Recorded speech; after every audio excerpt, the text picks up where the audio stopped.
हिंदू धर्म और वैष्णव परंपरा, विशेषकर ब्रज क्षेत्र में राधा रानी की पूजा का बहुत अधिक महत्व है। राधा रानी को कृष्ण की ह्लादिनी शक्ति, आनंद प्रदान करने वाली शक्ति माना जाता है। राधा रानी की पूजा तब तक पूर्ण या सफल नहीं मानी जाती जब तक उसमें कुछ विशेष नियमों और भावों का पालन न किया जाए। उनकी सफल पूजा के मुख्य संकेत और नियम नीचे दिए गए हैं। 1. श्री कृष्ण के नाम और पूजन के बिना अधूरी। राधा रानी और भगवान कृष्ण एक दूसरे के बिना अधूरे हैं। शास्त्रों के अनुसार यदि आप केवल राधा जी की पूजा करते हैं और कृष्ण जी को छोड़ देते हैं, या केवल कृष्ण जी की पूजा करते हैं और राधा जी को भूल जाते हैं, तो पूजा अधूरी मानी जाती है। सफल पूजा का नियम: जब आप राधे कृष्ण या हरे कृष्ण महामंत्र का जाप करते हैं और दोनों की संयुक्त युगल सरकार के रूप में पूजा करते हैं, तभी वह सफल मानी जाती है।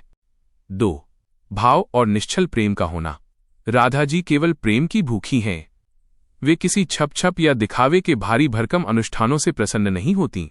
सफल पूजा का संकेत: यदि पूजा करते समय आपके मन में अहंकार, ईर्ष्या या द्वेष नहीं है और आपकी आंखों में उनके प्रति प्रेम के आंसू, भावुकता आ जाएं, तो समझें कि आपकी पूजा सीधे राधा रानी तक पहुंच गई है।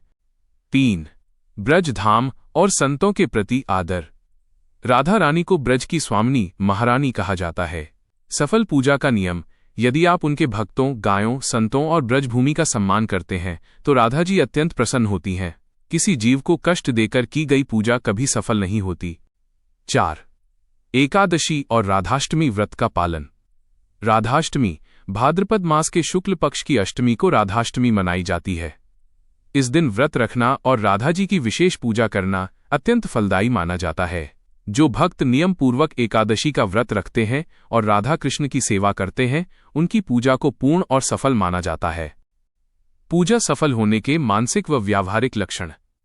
जब राधा रानी आपकी पूजा स्वीकार कर लेती हैं, तो आपके जीवन में ये बदलाव दिखने लगते हैं। 1. मन में शांति। आपके भीतर का क्रोध, लालच और अशांति धीरे धीरे खत्म होने लगती है। 2. कृष्ण भक्ति में वृद्धि। यदि राधा जी प्रसन्न होती हैं, तो वे जीव को भगवान कृष्ण के चरणों की भक्ति का वरदान देती हैं। आपके मन में कृष्ण नाम के प्रति आकर्षण बढ़ जाएगा। 3. करुणा का भाव। आप हर जीव पर दया करने लगेंगे, क्योंकि पूरी सृष्टि में आपको राधा कृष्ण का रूप दिखने लगेगा। संक्षेप में कहें तो राधा रानी की पूजा तब सफल मानी जाती है जब आपके दिल में भगवान कृष्ण के लिए निश्चल प्रेम जाग जाए, क्योंकि कृष्ण तक पहुंचने का रास्ता राधा जी की कृपा से ही होकर जाता है।